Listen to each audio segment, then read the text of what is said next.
নমস্কার বন্ধুরা, অনেক দিন পর আবার তোমাদের সামনে চলে এলাম একটা রান্নার ভিডিও নিয়ে। আর এই দেখো, এখানে কাঁচা লঙ্কা পাকা পাকা দেখে নিয়েছি, রসুন আছে আর কচু, আর এখানে সর্ষে নিয়েছি। এই কচুটা বাটা করব, এই সর্ষে কাঁচা লঙ্কা রসুন দিয়ে এই কচুটাকে বাটা করব।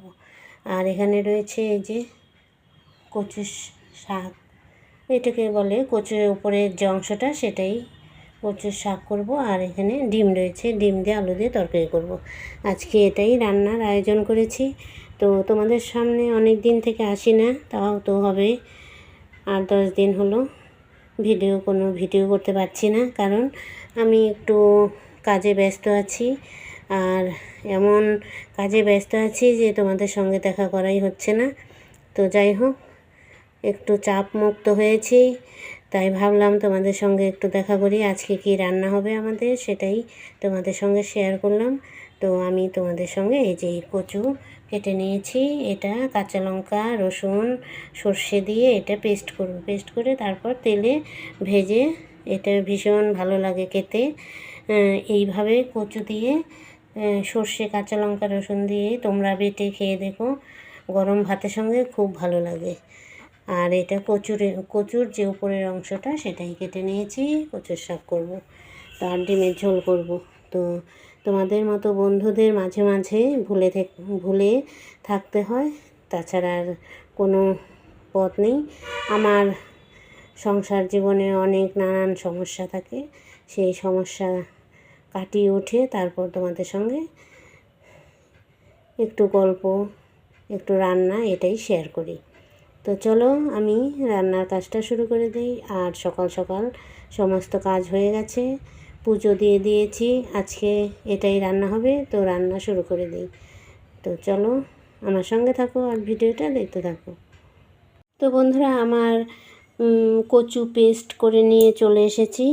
এখন কড়াই গরম হয়ে গেছে, কড়াইতে তেল দিয়েছি। এখন আমি এর মধ্যে কালো জিরা ফোড়ন দিয়ে দেব। আর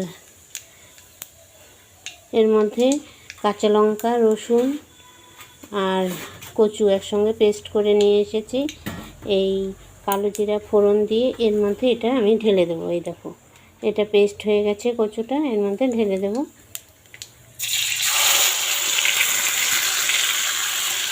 এটা ঢেলে দিলাম। এর মধ্যে দিয়ে দেব কিছুটা পরিমাণে লবণ আর দেব হলুদ গুঁড়ো। এইভাবে কচুর নিচে অবশিষ্ট যে কচুর অংশটা থাকে সেইটা এইভাবে রান্না করে খেলে ভীষণ ভালো লাগে।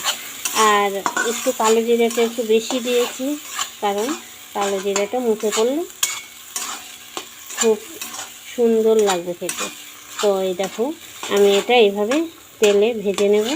তারপর এর মধ্যে দিয়ে দেব এই যে এইখানে আছে তোমার সর্ষেটা পেস্ট করে নিয়ে এসেছি, এই সর্ষেটা এর মধ্যে ঢেলে দেব। আর আগেই তো কচুর মধ্যে লঙ্কা রসুন দিয়ে একসঙ্গে পেস্ট করে নিয়ে এসেছি। তো মাঝে মাঝে আমরা এইভাবে খেয়ে থাকি যখন কচুর সিজন আসে তখন। তো এখন তো কচুর সিজন, তো কচুর যে পেছনের অংশটা থাকে সেটা এইভাবে গরম ভাতের সঙ্গে রান্না করে তোমরা খেয়ে দেখো, ভীষণ ভালো লাগে।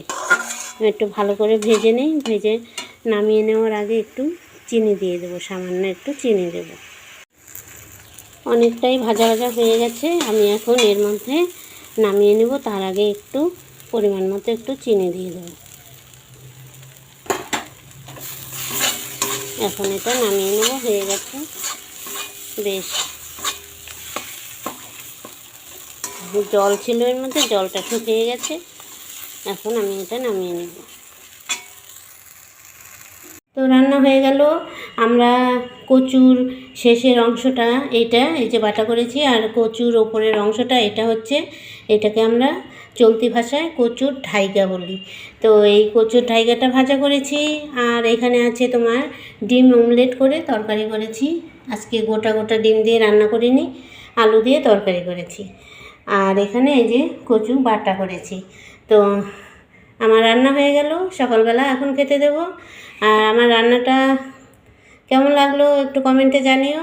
আর কচুর ওপরে অংশ আর নিচের অংশ আজকে আমরা বাড়িতে রান্নার আয়োজন করেছি।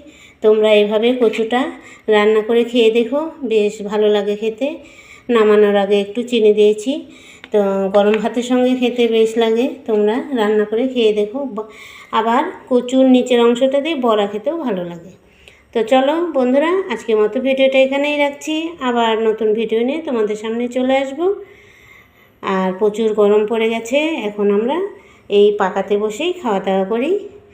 টেবিল চেয়ার এখন ব্যবহার করি না, সেই জন্য নিচেই রান্না সব কিছু সাজিয়ে গুছিয়ে রেখেছি। এখন ভাত বেড়ে দেবো, খাওয়া দাওয়া হবে। তো চলো, টাটা।